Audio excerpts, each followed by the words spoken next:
Kumusta kayo mga tol? Welcome back sa aking channel. For today's vlog, i-share ko sa inyo itong store na murang bilihan ng dog food at cat food. At dito ko nga nakita mga tol ang beef teriyaki sa halagang 500 pesos. 8 kilo na siya mga tol, kaya pumapatak lang ng 62 pesos per kilo.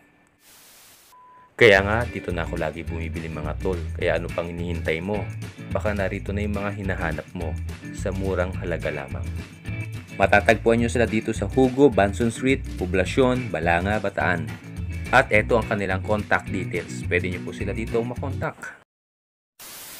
Mga tol, kung kailangan nyo ng mga educational content para sa inyong mga anak, subscribe nyo ito mga tol. Thanks for watching mga tol. Kindly like, share, and subscribe.